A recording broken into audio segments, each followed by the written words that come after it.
Let me tell you about four people.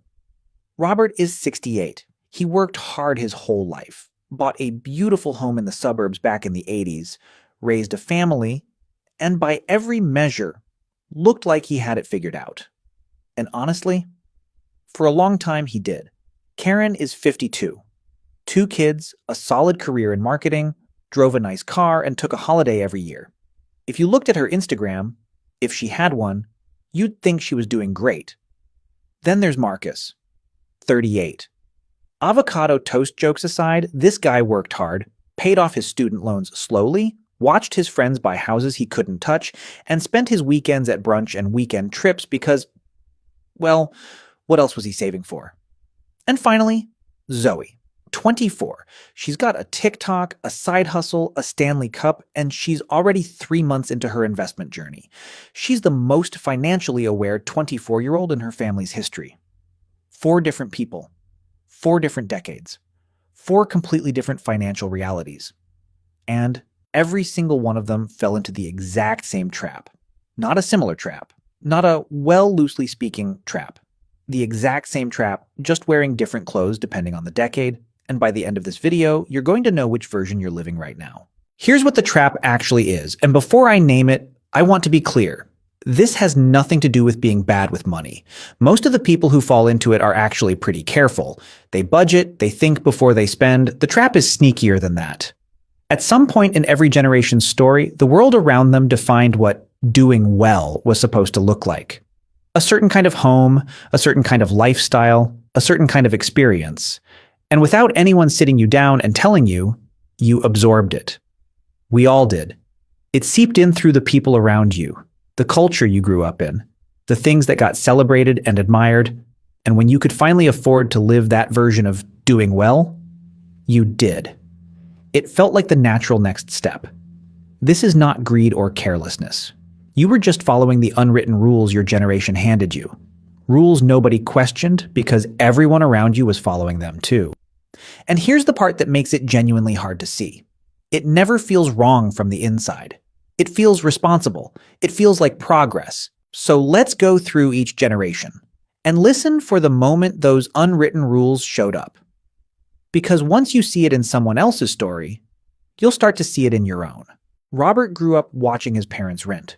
They rented their whole lives, and in the post-war era, owning a home was the ultimate signal that you'd made it. It was stability. It was status.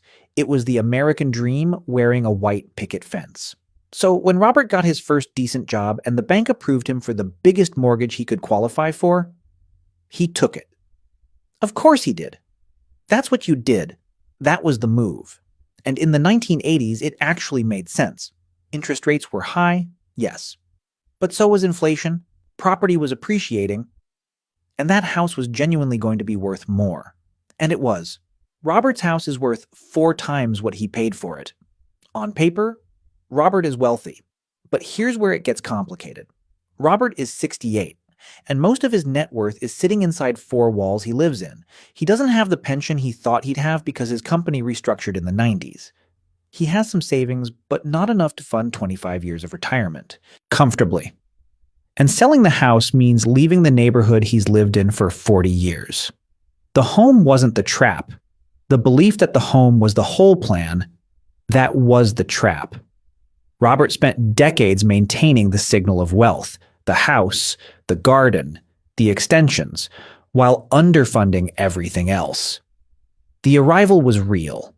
The foundation underneath it had gaps.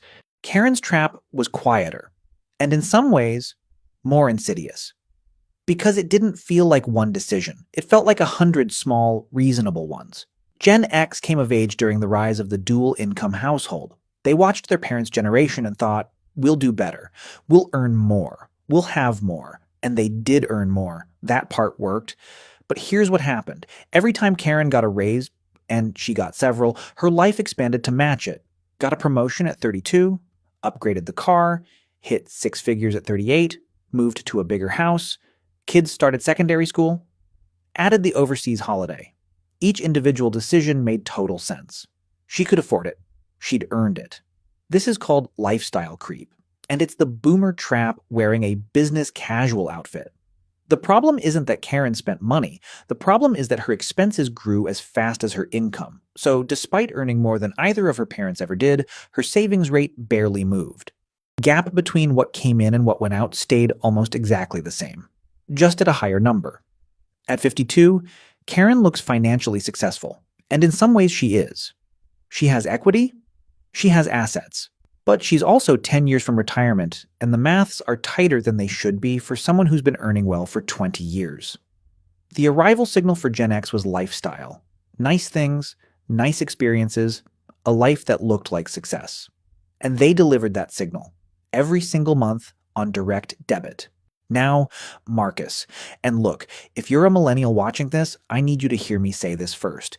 The system genuinely moved against your generation in ways that weren't your fault. The 2008 financial crisis wiped out the early careers of an entire cohort of people right at the moment they were supposed to be building their foundation. That's real. That matters. But here's the trap millennials walked into. And it makes complete sense given everything they'd been through.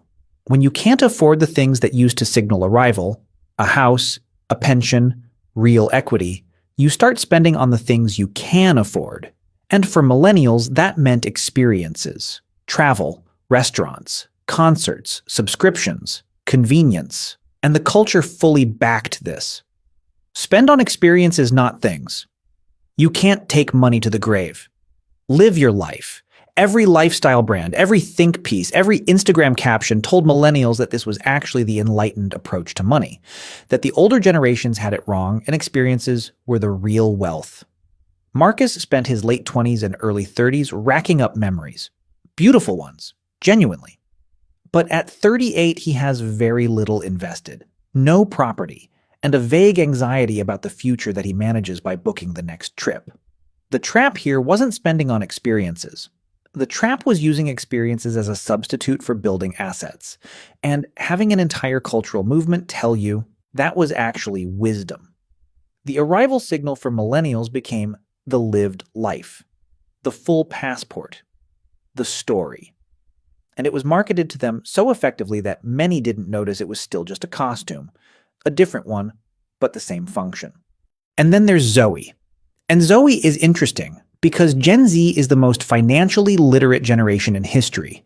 They grew up watching finance content. They know what an index fund is at 19. They talk about compound interest like it's casual conversation. So you'd think they'd have escaped the trap entirely, right? Not quite. Gen Z's version of the trap is the most visible one ever created, because it lives online. The arrival signal for Gen Z isn't a house or a lifestyle or a stamp-filled passport. It's an aesthetic. It's the fit, the tech setup, the apartment that looks good on camera, the brands that communicate, I have taste, I have money, I have arrived, to an audience of thousands. And the cruel twist? Gen Z is doing this while simultaneously investing. Zoe has a stocks and shares ISA. She puts 50 pounds a month in. She's proud of it. And she should be. That's a real start. But she's also spending 200 pounds a month on things whose primary function is how they look on her. Feed. The trap for Gen Z isn't ignorance. It's performance. They know the right language, but sometimes use it to perform wealth rather than build it. Posting about investing while the actual numbers stay small. Talking about financial freedom while the spending habits quietly contradict it. Zoe isn't doomed. Not even close. She's 24, and she's already ahead of where Marcus was at 24. But the trap is there. Set and waiting, and it's the same trap it's always been, wearing a ring light and a carefully chosen background.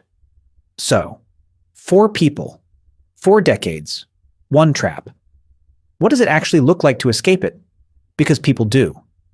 Every generation has people who saw the trap and stepped around it.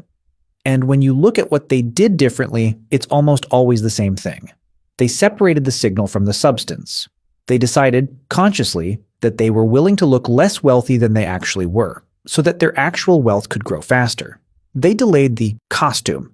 They wore the older car, stayed in the smaller house, skipped a few trips, resisted the aesthetic upgrade, and they put the difference somewhere that compounded. It's not complicated, but it runs completely against every social instinct we have, which is why even smart, financially aware people fall into it. Robert's version of escaping it would have been Keep the house, but also fund the pension aggressively. Not all in on one asset. Karen's version, pick one lifestyle upgrade per raise. Bank the other half. Let the income growth outpace the lifestyle growth. Marcus's version, one big trip a year, not four. Take the difference and put it in an index fund every month without thinking about it. Zoe's version, and she still has all the time in the world to do this, is to make the investing the thing she posts about, not the aesthetic. To build the actual number faster than she builds the look of the number. The rule, if you want one, is this: assets first, lifestyle second. Every time. Not forever. Just until the assets are doing enough work that the lifestyle is genuinely paid for. That's the move every generation that got it right figured out. Robert, Karen, Marcus, Zoe, none of them are bad with money. None of them are stupid. They all just did what their generation told them arrival looked like. And they prioritized looking arrived over being arrived. So here's the question I want to leave you with, and I genuinely want you to sit with it. Which version of the trap are you in right now? Is it the house that holds all your net worth? The lifestyle that expanded with every pay rise? The experiences that felt like living but quietly replaced building? The aesthetic that performs wealth without quite creating it? Tell me in the comments. Not to be judged, genuinely, because the first step out of any trap is being able to name it out loud. And if this hit close to home, share it with someone in your life who needs to hear it. They probably know which generation they are.